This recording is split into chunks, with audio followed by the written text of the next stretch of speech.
Bismillahirrahmanirrahim. Assalamualaikum warahmatullahi wabarakatuh.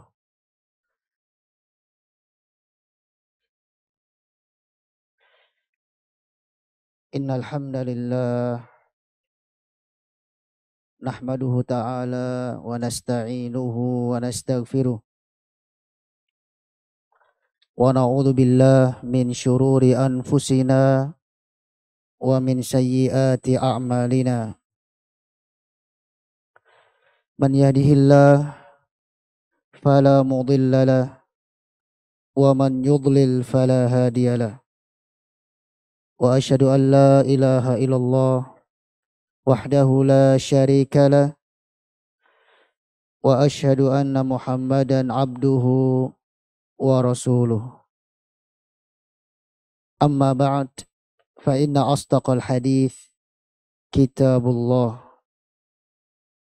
wa khairal huda huda Muhammadin sallallahu alaihi wa ala alihi wa sahbihi wa sallam.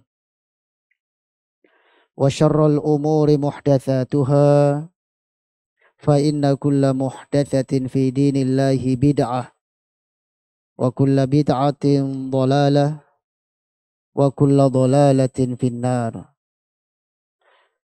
Ayyuhal ikhwah azzani wa azzakumullah.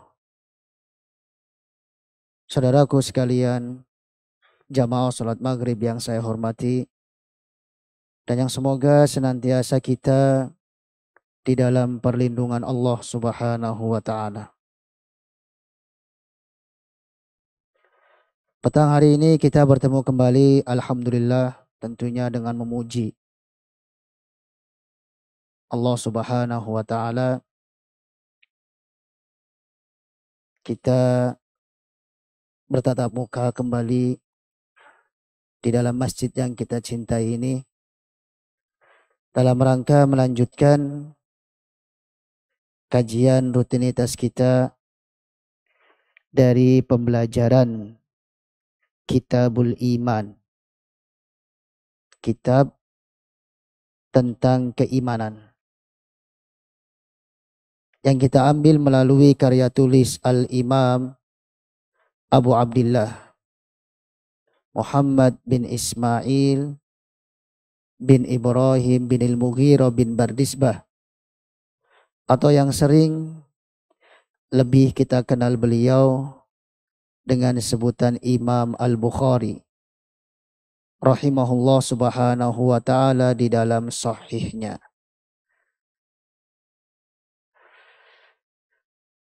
Maka marilah kita perhatikan bersama-sama dalam kesempatan kali ini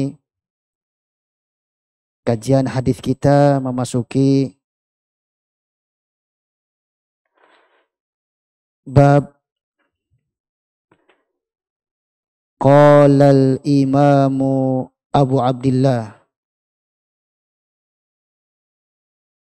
Muhammad bin Ismail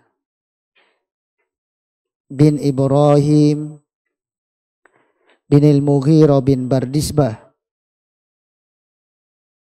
Al-Bukhari rahimahullah subhanahu wa ta'ala. Telah berkata sang penulis, yaitu Imam Abu Abdillah yang bernama Muhammad bin Ismail bin Ibrahim bin Al-Mughirah bin Bardisbah, atau yang sering lebih kita kenal beliau dengan sebutan Imam Al-Bukhari. Semoga Allah Subhanahu wa taala senantiasa merahmatinya. Bab al-muslimu man salimal muslimuna min lisanihi wa yadihi. Seorang muslim adalah siapa saja yang bisa menyelamatkan kaum muslim yang lainnya dari gangguan lisan dan tangannya. Ini ialah bab yang akan kita pelajari pada pertemuan petang hari ini. Kapan kita menjadi sosok seorang muslim yang sebenarnya? Maka dikatakan dalam bab ialah di saat kita bisa memberikan keamanan untuk orang lain. Tidak pernah kita mengganggunya melalui lesan ataupun tangan kita. Itulah hakikatnya muslim yang afdol, yang lebih utama, yang paling mulia di sisi Allah Subhanahu wa taala. Seorang muslim dengan demikian hendaknya apabila dia tidak bisa memberikan manfaat, pertolongan, bantuan kepada yang lain, maka janganlah dia mengganggunya. Kalau dia mampu, hendaklah memberikan perlindungan terhadap muslim yang lain. Sebagaimana yang Allah Subhanahu wa taala firmankan di dalam Al-Qur'anul Karim, al-mu'minuna wal mu'minatu ba'duhum awliya'u ba'd. Orang-orang yang beriman, laki-lakinya mereka maupun perempuannya, harus saling memberikan perlindungan satu terhadap yang lain. Setelah Al-Imam Al-Bukhari rahimahullah subhanahu wa ta'ala mengatakan bab ini di hadapan kita, maka beliau akan menghadirkan sebuah pendalilan hadis tentang bab ini.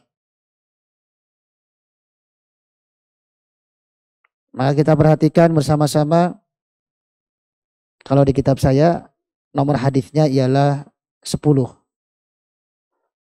Bagi siapa yang memiliki kitabnya ataupun PDF-nya, mari kita perhatikan bersama-sama. Qala rahimahullahu subhanahu wa ta'ala. Telah berkata sang penulis, yaitu Imam Al-Bukhari. Semoga Allah subhanahu wa ta'ala senantiasa merahmatinya. Haddatsana Adam bin Abi Iyas. Telah menceritakan kepada kami guru besar kami yang bernama Adam bin Abi Iyas. Qala haddatsana Syu'bah. Lalu beliau pun berkata, di dalam hadis yang akan kita bahas, telah menceritakan kepada kami guru kami yang bernama Syu'bah. Maksudnya ialah Syu'bah bin Al-Hajjaj Abu Bistam Al-Wasiti. Beliau salah satu ahli hadis yang seleting dengan Imam Sufyan bin Sa'id Ats-Tsauri. Di zamannya waktu itu, pemimpin orang-orang beriman dalam ilmu hadis ialah Sufyan dan Syu'bah. Yang pertama Sufyan bin Sa'id Ats-Tsauri. Yang kedua perawi yang di hadapan kita sekarang, Syu'bah bin Al-Hajjaj Abu Bistam Al-Wasiti. Kedua-duanya sangat kuat rahimahumullah subhanahu wa ta'ala ketika meriwayatkan hadis Rasulullah. Namun ada yang lebih kuat lagi di antara keduanya. Maksudnya ada yang lebih unggul, yaitu Sufyan Ats-Tsauri. rahimahullah subhanahu wa ta'ala. Sebagaimana yang dinyatakan oleh guru besar kami Fadilatul Syekh Muqbil bin Hadi Al-Wadi'i rahmatullah alaih. Beliau pernah berkata, sering kami dengar ya di kajian-kajian beliau, idza ikhtalafa Sufyan wa Syu'bah, kalau Anda melihat antara Sufyan dan Syu'bah berbeda dalam meriwayatkan hadis, fal qaulu qaulu Sufyan, maka yang dianggap, yang dirojehkan ialah pendapatnya Sufyan bin Sa'id Ats-Tsauri. Walaupun kedua-duanya sangat kuat. Pernah terjadi antara Imam Syu'bah dan Sufyan berbeda meriwayatkan hadis tentang aminnya Rasulullah dalam sholat. Apakah beliau membacanya dengan suara yang keras atau suara yang pelan? Ketika Rasulullah membaca surat Al-Fatihah di terakhir ayat waladdallin, beliau membaca amin dengan suara yang keras atau pelan? Menurut Imam Syu'bah, Rasulullah memelankan bacaan aminnya. Namun menurut riwayat Imam Sufyan mengeraskannya. Maka yang rojih adalah dikeraskan bacaan amin setelah surat Al-Fatihah dibaca dengan sholat jahriyah. Tetapi bukan berarti terlalu keras ya. Sehingga lebih keras daripada waladdolinnya. Waladdallin, amin. Ya bukan begitu.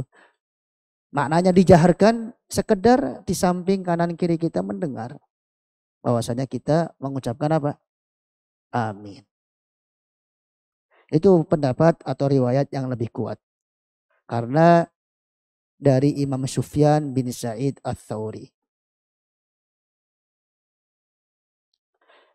Qala an Abdullah bin Abi Safar. Kemudian Syu'bah bin Al-Hajjaj di dalam hadis yang akan kita bahas mengatakan dari Abdullah bin Abi Safar wa Ismail dan Ismail. Berarti ada dua guru ya yang dimiliki oleh Imam Syu'bah dalam hadis yang akan kita bahas. Pertama Abdullah bin Abi Safar, yang kedua ialah Ismail. Qala anis Sya'bi. Keduanya mengatakan dari Imam Asy-Sya'bi. Maksudnya adalah seorang perawi hadis yang dikenal dengan sebutan Imam Asy-Sya'bi. Adapun nama beliau Amir. Nama beliau ialah siapa? Amir bin Syurahbil. Rahimahullah subhanahu wa ta'ala. Sosok perawi hadis yang kita dengar. Salah satu ucapan terkenalnya beliau. Ma katabtu sauda alal bayda. Selama aku belajar gak pernah mencatat tinta hitam di atas kertas putih. Karena setiap beliau belajar di hadapan gurunya langsung direkam. Ya, melalui hafalannya.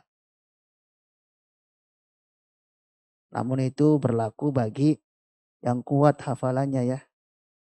Kalau kita merasa belum kuat, ya harus ditulis. Karena ikatlah ilmu dengan apa? Tulisan. Jangan sok kuat hafalannya, aku gak bawa catatan. Gak bawa alat tulis. Misalkan ya. Kemudian dia sering lupa. Karena kata dia, aku pengen mencontoh Imam Sya'bi. Rahimahullah subhanahu wa ta'ala. Yang lebih baik kita ikat ilmu agama Allah subhanahu wa ta'ala dengan apa? Tulisan. Adapun Imam Asy-Sya'bi memang selama beliau belajar di hadapan gurunya gak pernah mencatat. Tapi ilmunya langsung terekam di dalam hafalannya. Karena mayoritas para ahli hadis itu bagaikan kaset kosong ya. Yang masuk ke dalam pikirannya langsung apa? Hafal.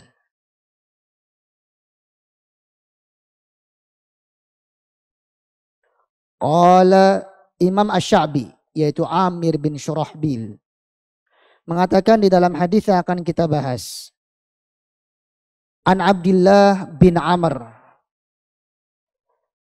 dari sahabat Nabi yang bernama Abdullah bin Amr bin al-As radhiyallahu taala anhuma, semoga Allah Subhanahu wa taala senantiasa meridhai keduanya. Anin Nabi, dari Nabi besar Muhammad sallallahu alaihi wa ala alihi wa sahbihi wasallam, qala, beliau pernah bersabda,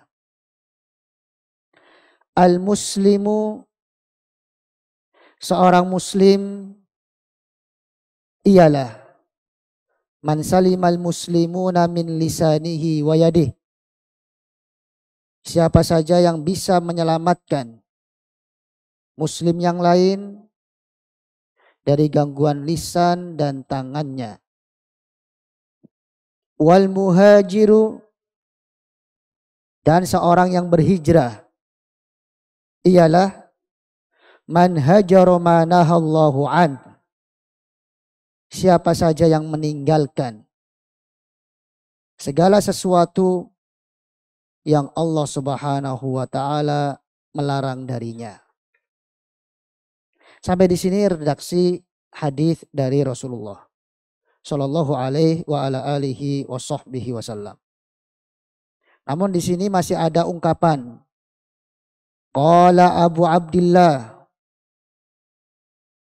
berkata Imam Abu Abdillah, maksudnya Imam Bukhari itu sendiri ya. Karena Imam Bukhari kunyahnya siapa?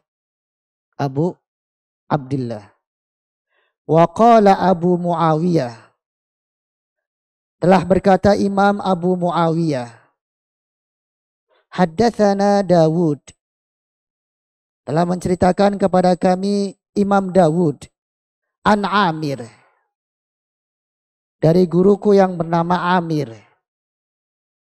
Maksudnya ialah Imam Sya'bi itu sendiri.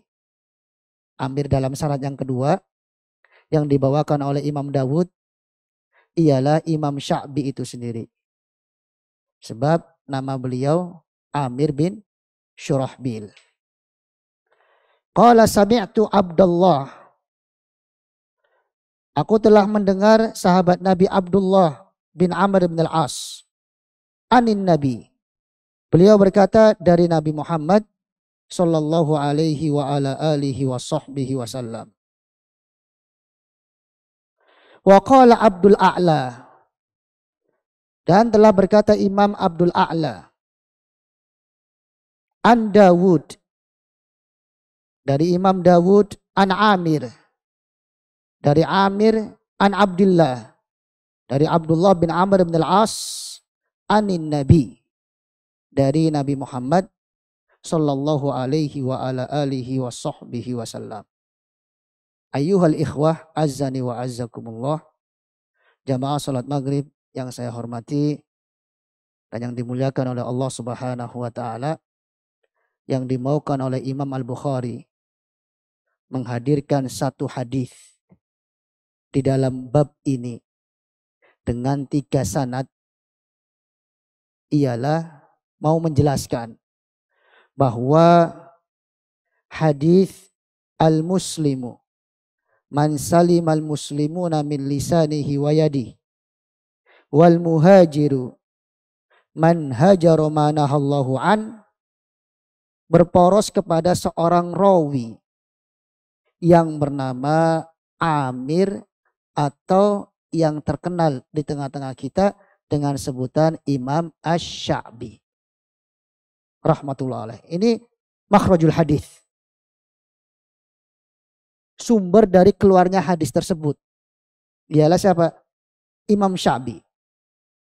Karena dari 3 sanad yang sudah kita baca, setelah Imam Sya'bi tetap sahabat Nabi Abdullah bin Amr bin al-As, kemudian Nabi Muhammad sallallahu alaihi wa ala alihi wa sahbihi wasallam. Adapun sebelum Imam Sya'bi, di sanad yang pertama ada Abdullah bin Abi Safar yang menjadi muridnya. Di sanad yang kedua ada Dawud. Di sanad yang ketiga juga ada Imam Dawud, namun berbeda muridnya beliau lagi di bawahnya. Dengan demikian telah diketahui oleh kita bahwa hadis yang mulia ini, siapakah yang menjadi makhrajul hadis, sumbernya, yaitu Imam Asy-Sya'bi rahimahullah subhanahu wa ta'ala. Ikhwatal iman, azzani wa azzakumullah. Saudaraku kaum muslim yang dimuliakan oleh Allah subhanahu wa ta'ala, Nabi menjelaskan dalam hadis ini al-muslim. Seorang muslim ialah. Bukan berarti maknanya seorang muslim yang laki-laki. Karena lafadznya tidak al-muslimah. Tetapi jelas mencakup di dalamnya seorang muslim laki-laki ataupun perempuan. Ialah siapa yang bisa menyelamatkan orang lain dari gangguan lisan dan tangannya. Kalau dalam lafadz yang lain masih riwayat Imam Al-Bukhari, yang dimaksud kalimat tersebut ialah al-islamul afdol. Keislaman seseorang yang paling utama. Maka dahulu Abu Musa Al-Asy'ari radhiyallahu ta'ala an pernah mengkisahkan sebuah cerita. Ada sahabat Nabi yang datang kepada Nabi, tiba-tiba ia bertanya, "Ya Rasulullah, ayyul islami afdol?" Ini lafadznya demikian ya. Wahai Rasulullah, ayyul islami afdol? Muslim manakah yang paling utama? Qala, Nabi menjawab, man salimal muslimuna min lisanihi wa yadihi. Muslim yang paling utama di sisi Allah subhanahu wa ta'ala ialah yang selalu bisa menyelamatkan orang lain dari gangguan lisan dan tangannya. Maka hadis ini berarti tafsir, penjelasan dari hadis yang di hadapan kita sekarang. Kalau kita ingin menjadi sosok muslim yang sejati, sosok muslim yang baik, sosok muslim yang paling utama di sisi Allah subhanahu wa ta'ala, hendaknya kita pandai-pandai menjaga lisan dan seluruh perbuatan kita. Sebab kadar iman agama seseorang, baik dan buruknya, bisa dilihat dari gaya bicaranya dia. Kalau dia berbicara dengan sesuatu yang sering tidak bermanfaat, atau bahkan memudaratkan orang lain, sampai menimbulkan sakit hati orang lain tanpa alasan yang dibenarkan, bagaimana mungkin dia akan menjadi seorang muslim yang baik? Bagaimana mungkin dia menjadi sosok muslim yang paling utama di sisi Allah subhanahu wa ta'ala? Lisan sendiri saja tidak bisa dia kendalikan.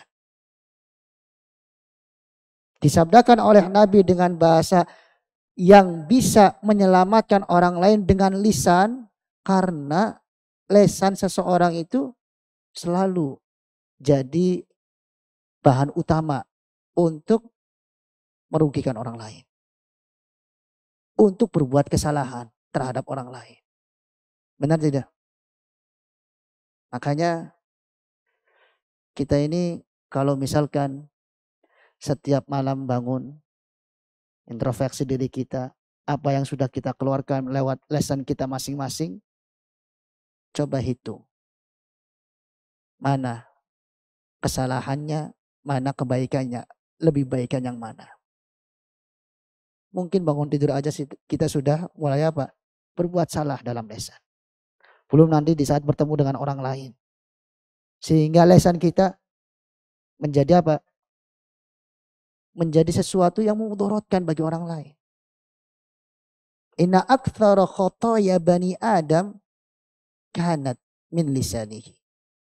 Hadis riwayat Imam Ibn Abi Dunya yang disahihkan oleh Fadilatul Syekh Al-Allamah Muhammad Nasiruddin Al-Albani rahmatullah alaih. Sesungguhnya aktsara khotoya, kebanyakan dosa, kesalahan yang dilakukan oleh anak cucu Adam berawal dari lesannya.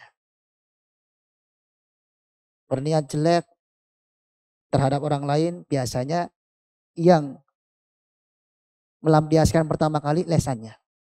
Oh memang dia itu kayak gitu, memang dia itu macam-macam. Terjerumuslah ke dalam perkara afatul lisan, bahaya apa? Lisan.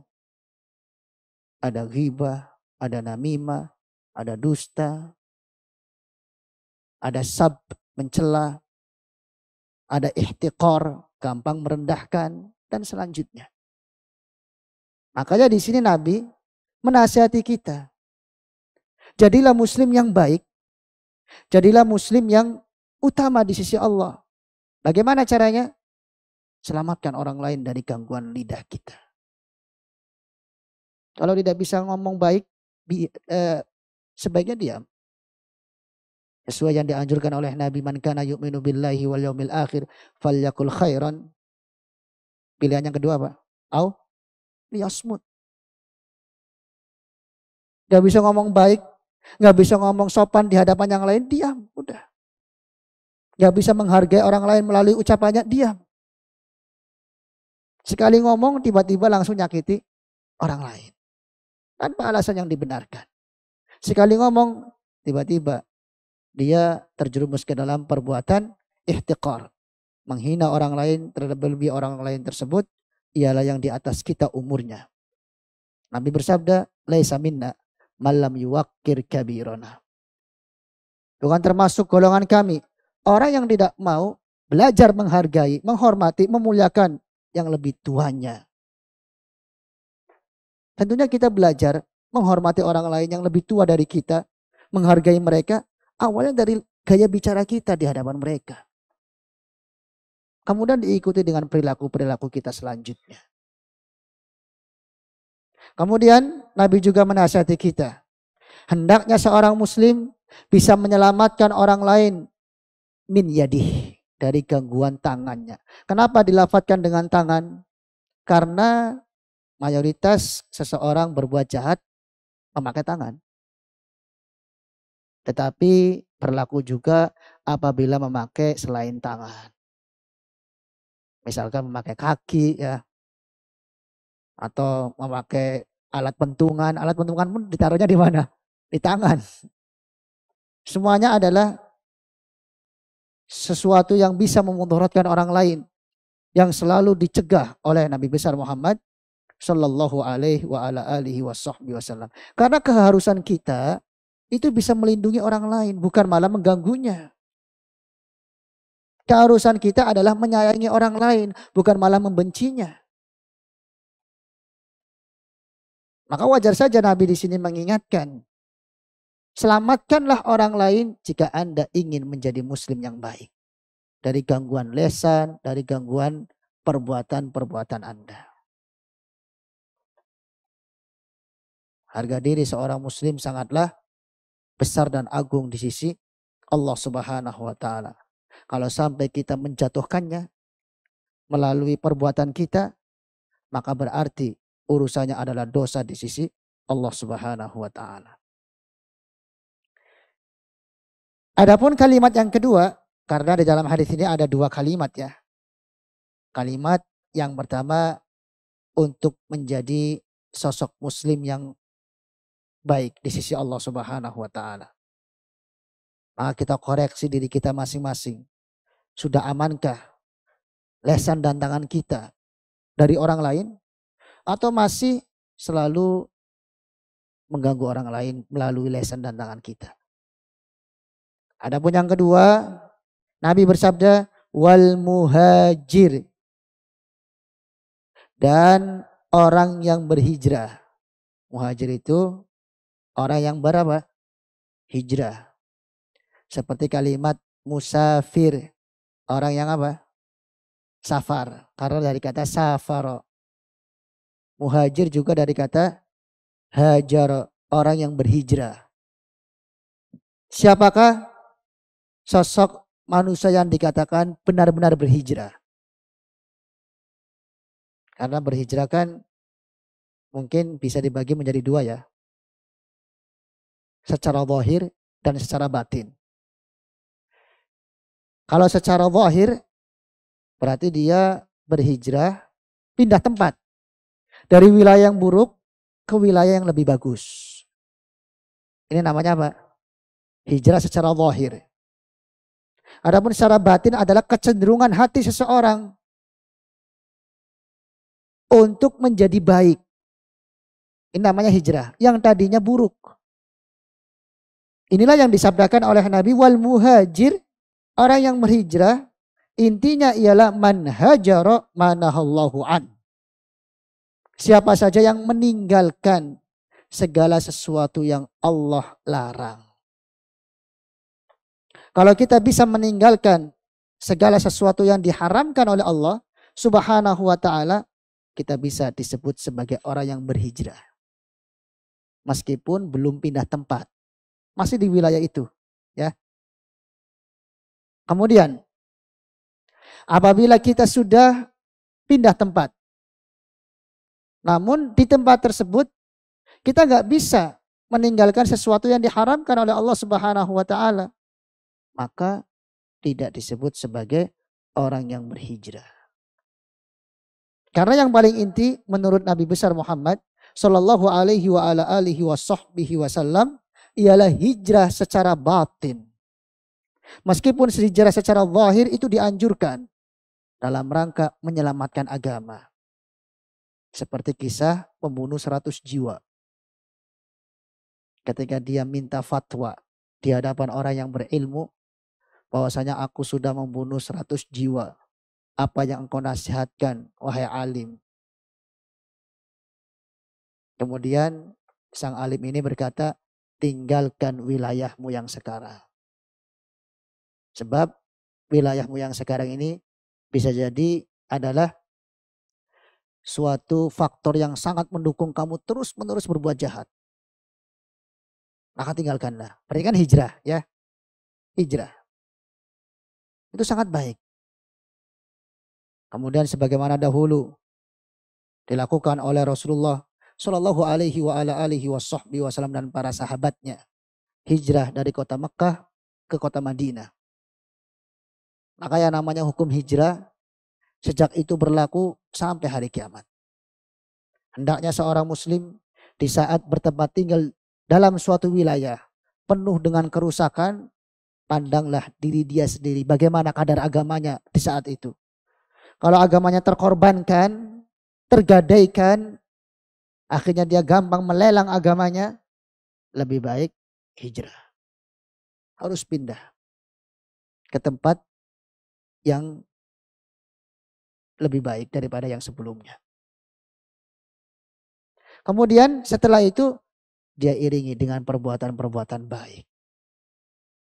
Dia iringi dengan amalun-amalun soleh supaya bisa masuk ke dalam hadis ini. Wal muhajir man hajaro manahallahu an. Orang yang berhijrah ialah yang bisa meninggalkan segala sesuatu yang Allah Subhanahu wa ta'ala larang. Karena kalau kita sudah bisa meninggalkan perkara yang haram, berarti kita sudah berusaha menyelamatkan agama kita. Satu tindakan haram yang kita lakukan itu menjadi titik hitam di hati kita. Akhirnya semakin rusak hati ini. Bukannya malah semakin membaik, tapi malah semakin apa? Rusak. Berarti di saat seorang muslim mengetahui kadar dirinya begitu, harus hijrah. Hijrah secara zahir dan juga hijrah secara apa? Batin. Mungkin dia memandang saya akan meninggalkan perkara yang haram ini kalau wilayahnya sudah enak, sudah baik. Akhirnya dia tinggalkan wilayah yang buruk. Bagaimanapun wilayah ini mempengaruhi kita ya dalam beragama.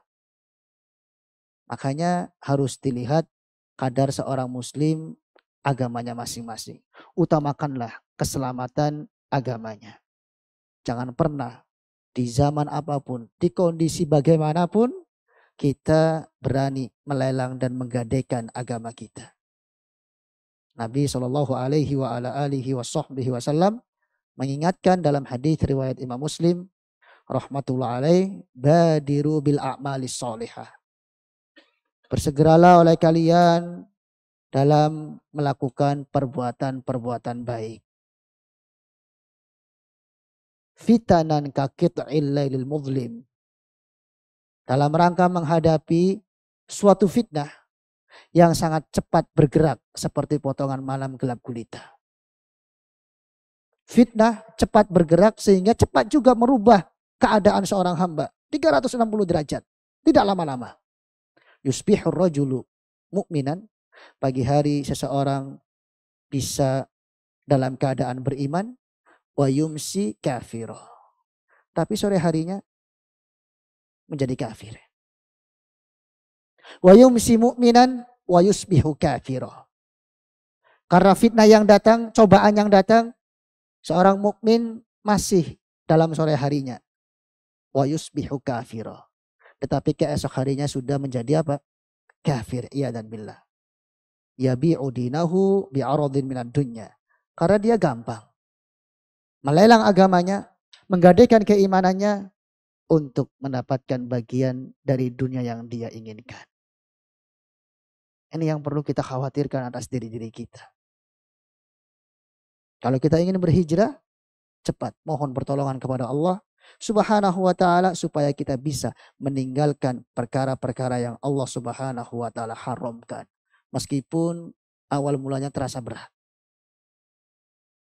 Kadang-kadang saya susah, belum mampu meninggalkan ini. Tetapi kalau kita terus berpikir jernih, siapa yang meninggalkan sesuatu untuk Allah, pasti akan ada apa? Akan ada gantinya. Akan ada pahala yang jauh lebih besar. Sebagaimana yang telah disabdakan oleh Rasulullah Shallallahu Alaihi Wasallam dalam riwayat Imam Ahmad, yang hadis ini disahihkan oleh guru besar kami, Fadilatul Syekh Muqbil bin Hadi Al-Wadi rahimahullah. Man taraka syai'an lillah, barang siapa yang meninggalkan sesuatu yang Allah haramkan, ya, lillah, untuk Allah, baddalallahu ma huwa khairum min, pasti Allah akan ganti dengan sesuatu yang lebih baik untuk dia. Dengan demikian butuh belajar dari kita untuk terus-menerus meninggalkan perkara yang Allah Subhanahu wa ta'ala haramkan. Itulah yang dimaksud wal muhajir man hajara manahallahu an. Ikhwatal iman azzani wa azzakumullah. Jamaah salat maghrib yang dimuliakan oleh Allah Subhanahu wa ta'ala. Alhamdulillah kita sudah menyelesaikan pendalilan hadis ini di dalam bab kita. Semoga Allah Subhanahu wa ta'ala memberikan selalu kepada kita ilmu yang bermanfaat, mengingat keterbatasan waktu yang kita miliki. Insya Allah kita adzan ya, kemudian sholat. Nanti habis sholat isya hanya ada waktu pertanyaan dan jawaban saja.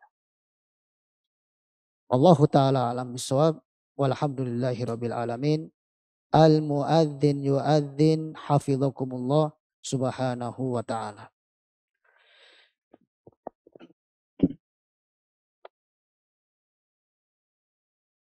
Bismillahirrahmanirrahim.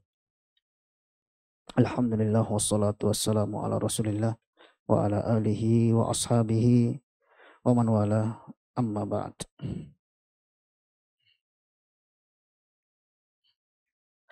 Ikhwatal iman azzani wa azzakumullah. Saudaraku sekalian, jamaah salat Isya yang semoga senantiasa kita dimuliakan oleh Allah Subhanahu wa ta'ala. Insya Allah kita akan gunakan kesempatan ini untuk pertanyaan dan jawaban. Beberapa pertanyaan saja kita akan bacakan dan kita akan jawab kalau ada ilmu. Terus di sini ada hadiah ya untuk si penanya ya, yang sekiranya berhak mendapatkan hadiah.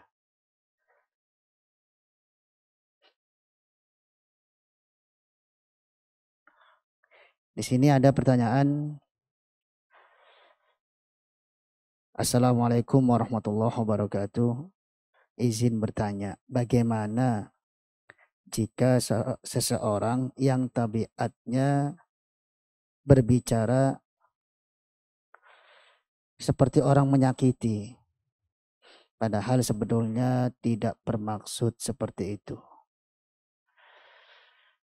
Ini mungkin dialami ya. Waalaikumsalam warahmatullahi wabarakatuh. Mungkin ini dialami oleh sebagian dari kita.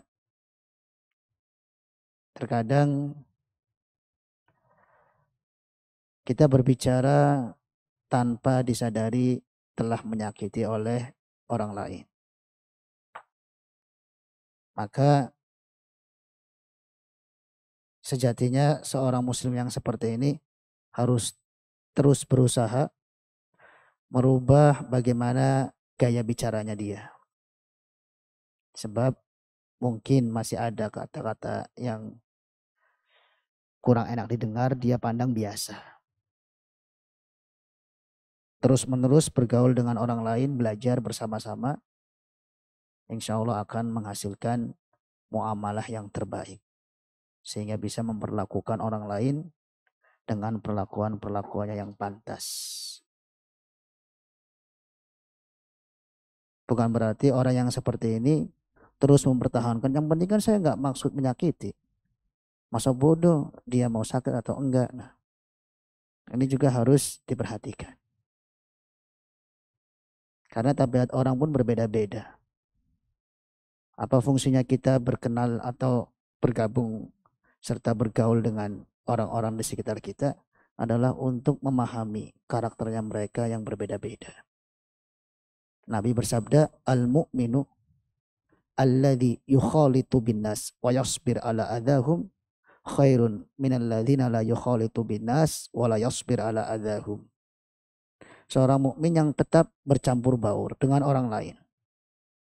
Dia bisa bersabar atas gangguan-gangguan mereka. Keadaan agamanya dia juga bisa diselamatkan, itu lebih baik dibandingkan seorang mukmin yang tidak mau bergaul dengan orang lain karena tidak bisa bersabar. Ini menunjukkan Nabi memerintahkan kita menyabari orang lain ya. Menyabari orang lain, terlebih-lebih orang yang mungkin jarang melakukan pembelajaran agama. Maka kita yang sering belajar agama harus bisa menyabari mereka. Ternyata gaya bicara kita masih ada yang kayak menyakitkan orang lain. Dilihat bagaimana. Kemudian kita bisa perbaiki bersama-sama. Wallahu ta'ala a'lam bishawab. Ini pertanyaan bagus ya sepertinya menurut saya. Nah, berarti ini yang dapat hadiah di antara ya. Iya. Siapa ini? Ini ikhwan atau akhwat? Ah, oh, akhwat ya. Terus hadiahnya ambil aja. Di depan sepatu menurut informasi. Nanti diambil yang memiliki pertanyaan ini silahkan mengambil hadiahnya.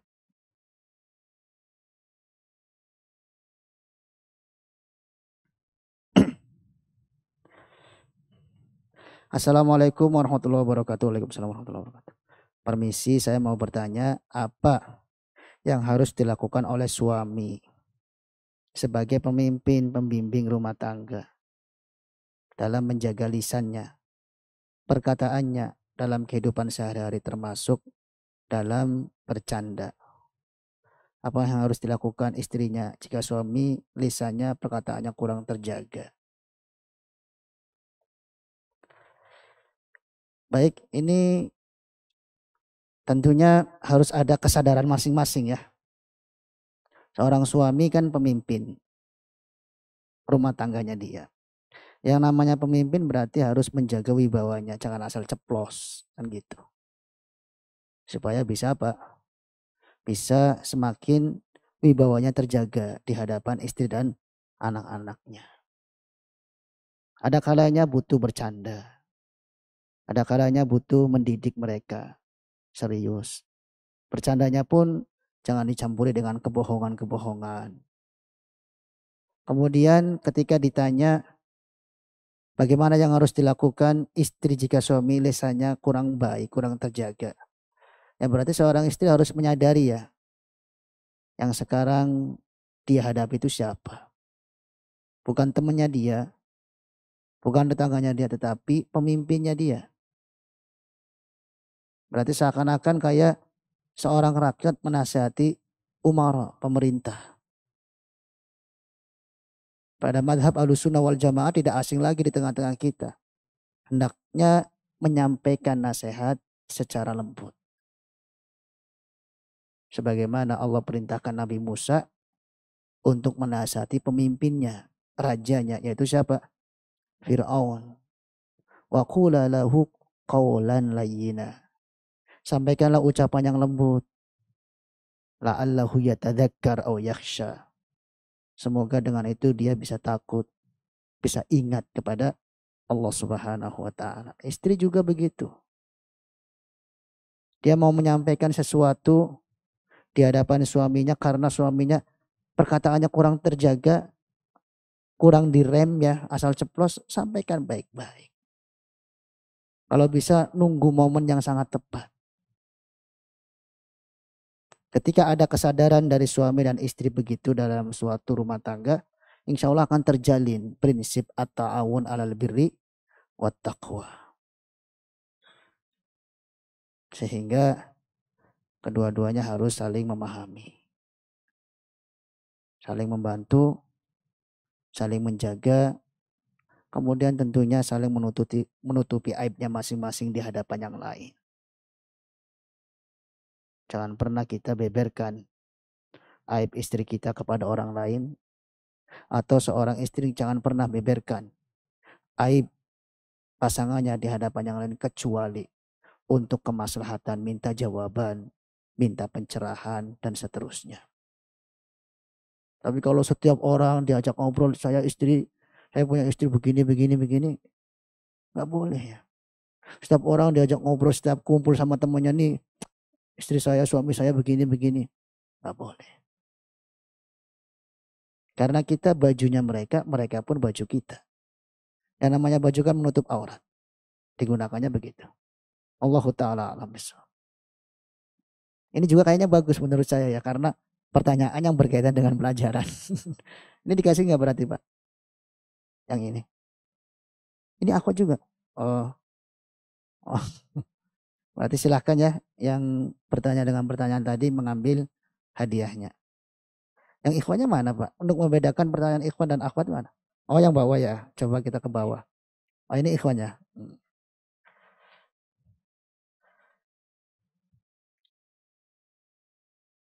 Oh ceritanya panjang. Yang ceritanya panjang nggak usah lah. Karena kan nanti susah. Ini mungkin barangkali ikhwan ya. Bagaimana cara menghadapi dan memperbaiki lisan ibu kita yang kadang tidak terkendali. Ayuhal ikhwah azani wa azakumullah. Ibu adalah orang tua kita ya. Manusia yang paling mulia dan yang harus kita perlakukan paling baik di antara manusia-manusia yang lain. Tidak asing lagi di tengah kita dalil-dalilnya tentang masalah itu. Ibu yang namanya orang tua ya, mungkin kita mendapati beberapa ucapannya kadang nggak terkendali, marah langsung demi kebaikan kita juga. Sehingga bagaimanapun tetap kita harus, kalau mau memperbaiki perkataan-perkataan ibu kita yang menyakitkan kita dan istri kita, sampaikan dengan baik-baik. Ya, pakai bahasa yang paling lembut, ajakan. Jangan pakai bahasa apa? Bahasa perintah. Ibu harus begini, ibu harus begitu, jangan. Tapi sama-sama mengajak. Kemudian kita sampaikan kepada istri kita yang merasa tersakiti dengan ucapan ibu kita. Harus tetap menjaga kesopanan. Bersabar. Yang namanya orang tua. Gak boleh kita perlakukan beliau sebagaimana kita memperlakukan orang yang di bawah kita umurnya atau sebatas teman kita, tidak boleh. Karena satu hentakan nafas yang beliau keluarkan untuk lahirnya kita belum pernah dan gak akan bisa membalas budinya. Urwah atau Uwais Al-Qarni ya, bukan Urwah. Ketika sudah menggendong ibunya dari negeri Yaman ke Ka'bah, kemudian ditawafkan. Di situ bertemu dengan sahabat Nabi Ibnu Umar. Apakah aku sudah membalas kebaikan ibundaku? Jawabannya begitu. Satu hentakan nafas yang waktu itu dia keluarkan untuk melahirkanmu, sampai sekarang kamu belum bisa membalasnya. Jadi ini PR buat kita. Orang tua kalau ngomong macam-macam sama kita, kita diam. Ya, nggak boleh melakukan perlawanan. Kemudian kita mau memperbaiki nanti di saat sudah nggak marah. Cari momen-momen yang paling mulia, yang paling bagus, yang paling tepat. Oh, ada yang tersakiti istri kita. Istri kita yang disuruh sabar, jangan ibu kita yang disuruh sabar. Ibu gimana sih? Ini kan istri saya. Kita bilang sama istri kita ya, kamu gimana? Itu kan ibu saya. Kamu mencintai saya, kamu harus mencintai ibu saya. Terus. Jadi yang disabar itu orang tua, bukan apa? Bukan istri.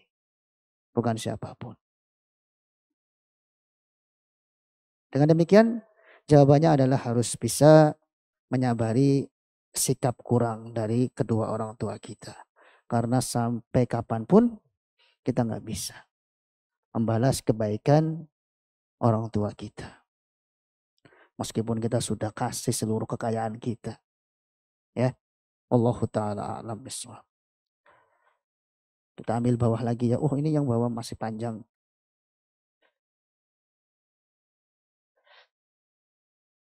Bagaimana hukumnya kita bekerja di tempat yang sebelahnya gereja?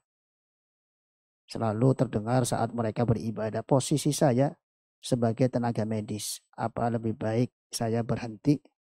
Jazakumullah khair.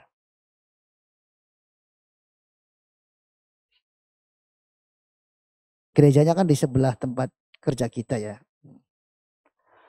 Maka kalau misalkan antum kerja di situ nggak nyaman dengan kemungkaran yang terdengar setiap mereka beribadah, pengennya antum meninggalkan, ada kerjaan antum berikutnya nggak jadi soal. Walaupun secara hakikatnya ini kemungkaran bukan di kerjaan antum, tapi di sebelahnya aja. Kalau masalah ada kerjaan yang lain yang lebih nyaman hati kita sehingga kita tetap beribadah kepada Allah Subhanahu wa taala, itu enggak ada pembicaraan, insyaallah falyatafadhal. Karena kita mau mengingkari dengan tangan pun enggak mampu ya. Paling pelampiasannya hanya diam. Ya kalau diam berarti harus sabar. Setiap hari terdengar wow wow wow macam-macam. Maka di sini jawabannya ialah apabila memang ada kerjaan yang lain, kemudian untuk lebih menenangkan hati, jelas falyatafadhal. Silahkan beralih ke kerjaan yang seperti itu. Kemudian berarti kalau ini pertanyaan di luar materi nggak dapat ya kayaknya ya. Iya. Bagaimana cara istiqomah menjaga lisan kita agar senantiasa mengeluarkan kata-kata yang berkah? Pertama, berilmu dulu. Ya. Kemudian yang kedua, terus-menerus menjadikan bimbingan ilmu kita sebagai pelajaran untuk kita bermuamalah. Seperti kita ketemu ilmu ada hadis, man kana yu'minu billahi wal yawmil akhir falyakul khairan aw liyasmut. Kita jadikan cermin dalam kehidupan kita. Kemudian selanjutnya tidak terlepas kita harus minta tolong kepada Allah Subhanahu wa taala, semoga kita bisa mengamalkan ilmu-ilmu kita sehingga memberkas di dalam diri kita semuanya. Allahu ta'ala a'lam bishawab. Bagaimana caranya agar kita tetap ridho atas lesan tajam orang lain yang dilontarkan kepada kita. Meskipun terkadang hati kita masih teringat dengan kata-kata kasar orang lain tersebut. Pahamilah bahwa memaafkan orang lain akhlak yang sangat mulia. Nanti kita akan semakin ridho. Ya, menaruh kebencian, dendam di dalam hati adalah akhlak yang buruk. Sehingga kita akan semakin apa? Ridho insya Allah. Seperti kisah Sa'ad bin Abi Waqqas radhiyallahu ta'alaan, salah satu sahabat yang dijamin masuk surga di antara 10 nabi yang waktu itu Nabi kabarkan. Rahasianya kenapa Nabi Shallallahu Alaihi Wasallam menyebutkan salah satu nama 10 orang tersebut ialah Sa'ad, karena Sa'ad memiliki amalan yang sangat mulia. Beliau kalau mau tidur selalu introspeksi diri. Saya nggak boleh tidur membawa dendam. Saya nggak boleh tidur membawa kebencian terhadap orang lain. Saya nggak boleh tidur membawa hati yang hasad terhadap orang lain. Jadi ketika beliau ingat siang pernah disakiti, kemudian sore pernah dibeginikan, dizalimi dan seterusnya, beliau maafkan seluruhnya. Tanpa orang yang zalim meminta maaf sudah dimaafkan oleh siapa? Sa'ad bin Abi Waqqas. Sehingga tidur dalam keadaan membawa hati yang bersih. Allahu ta'ala alam bisawab, ini yang harus kita lakukan. Ini dapat hadiah. Oh, akhwat lagi ini ya. Nah terus gimana ikhwannya kapan? Oh, hadiahnya udah habis berarti ya akhwat ya. Nah ikhwannya, ini pertanyaan ikhwan yang mana sih? Yang ini. Bagaimana sikap kita jika terus disakiti? Apakah terus bersabar? Sedang saya pernah mendengar Umar bin Khattab, jika kita terus disakiti, sebaiknya kita pergi. Ya maksudnya disakiti ya sabar ya. Sabar itu maksudnya enggak melakukan hal-hal yang menyakitkan lagi. Nah karena tidak semua kebatilan dibalas dengan apa? Kebatilan berikutnya. Nah adapun mungkin kalau ada ucapan Umar bin Khattab di sini, sebaiknya kita pergi, ya artinya daripada di situ nanti enggak nahan emosi, kita jadi berantem kan. Nah, baiknya tinggalkan. Ada baiknya semua insya Allah tabaraka wa ta'ala. Baik, ini punya siapa ini? Dikasih hadiah. Siapa yang memiliki pertanyaan tadi membawakan ucapan Umar bin Khattab? Siapa? Oh iya, silakan. Barakallahu fiik. Baik, satu lagi ya, karena hadiahnya masih satu, kita satu lagi. Iya, oleh barik fiik. Ini akhwat apa bukan ini? Mana yang lebih utama, menyibukkan diri dengan istighfar atau bersolawat kepada Nabi? Mohon pencerahannya. Istighfar setiap hari ya, terus kita perbanyak. Sebagaimana Nabi Muhammad Shallallahu Alaihi Wasallam setiap hari lebih dari 100 kali. Dan banyak sekali keajaiban-keajaiban dari istighfar. Dalilnya di dalam Al-Quran ataupun di dalam hadis. Bersolawat, anjuran untuk memperbanyakkannya ialah di waktu khusus seperti hari Jumat. Maka wallahu ta'ala a'lam bishawab, lebih baik kita menyibukkan diri dengan istighfar. Meskipun memperbanyak sholawat juga sangat mulia. Ini akhwat atau ikhwan? Pertanyaan ini. Doa akhwat lagi. Ya udah, ini sekarang tinggal dibagi aja ya berarti ya. Iya, ditanya aja yang bisa menjawab. Nah, antum ini mau nggak ditanya? Mau nggak? Kalau bisa, ini ada hadiah. Daripada lama nunggu pertanyaan yang ikhwan mana, akhwat mana gitu. Mau ditanya nggak? Ya mau dulu apa enggak gitu. Oh, kalau gampang mau, ya udah ya. Di mana Allah Subhanahu wa taala? Dalilnya Ar-Rahmanu alal arsis tawa. Iya, barakallahu fika. Gampang kan? Masya Allah. Iya. Allah yubarik fikum. Kurang dan selebihnya saya pribadi mohon maaf.